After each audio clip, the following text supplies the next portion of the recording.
Assalaamu calaykum daawade. Ka waran haddii aan ku weydiiyo su'aal. Maxaa sababa in laba qof oo leh isla 24 saac midkood gaaro guulo waaweyn, halka kan kalena uu ku mashquulo wax aan natiijo lahayn?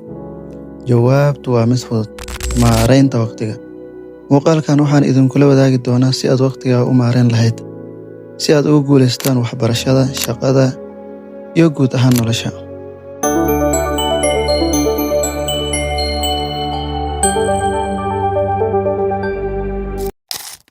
Muhiimadda waqtiga. Waqtigu waa hantida ugu qaalisan ee aad haysto. Wax kasta oo kale waa la soo celin karaa, lacag, xiriir, xitaa qaladaad. Laakiin waqtiga haddii uu kaa tago dib looma soo celin karo.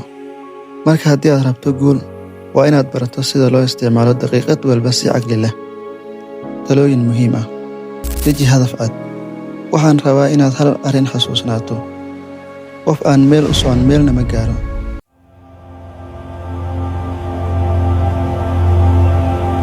Subax kasta qoro 3 waxyaabood oo muhiim ah ee aad rabto inaad qabato.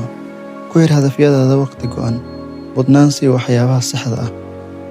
Shaqo kasta isku qiimo ma leh. Adeegso fudud. Muhiim balaas degdeg ah.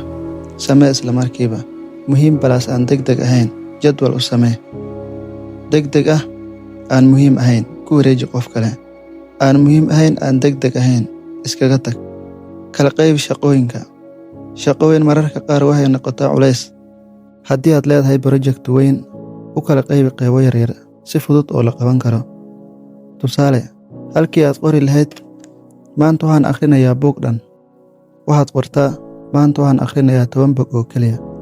Ka fogaanshaha mashquulka been abuurta ah. Dad badani waxay dareemaan inay shaqaynayaan maalin kasta, laakiin dhab ahaantii waa mashquul aan natiijo lahayn. Isweydii, hawshan ma iga dhigaysaa mid guul u dhow, mise waa igu mashquulin kaliya? Isticmaal qalabka casriga ah. Abyada sida Google Calendar, Trello ama Notion waxay kaa caawin karaan inaad qorshe fiican samayso. Ku dar digniino reminders si aadan wax muhiim ah u ilaawin. Nasasho iyo caafimaad. Maareynta waqtigu macnaheedu maaha shaqo joogto ah. Haddii aad nasato, maskaxdaadu way heshaa awood dheeraad ah. Waana halka ay wax soo saarka dhabta ah ka yimaado. Ugu dambeyntii daawada, xasuusno waqtigu maaha inuu kaa baxo oo keliya, ee waa inuu kuu shaqeeyaa. Maareynta waqtigu waa furaha guusha, waxbarasho, shaqo, xiriir bulsho. Marka haddii aad rabto inaad gaarto natiijooyin muuqda, maanta bilow inaad waqtigaaga si caqli leh u isticmaasho. Haddii aad ka heshay muuqaalka, like saar, la wadaag saaxiibada. Ha iloowin inaad nagu soo biirto si aad u hesho talooyin iyo casharo faa'iido leh.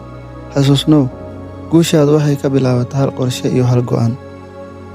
Inta aan muuqaalka mid lamid ah ku kulmayno, wassalaamu calaykum waraxmatullaahi wabarakaatuh.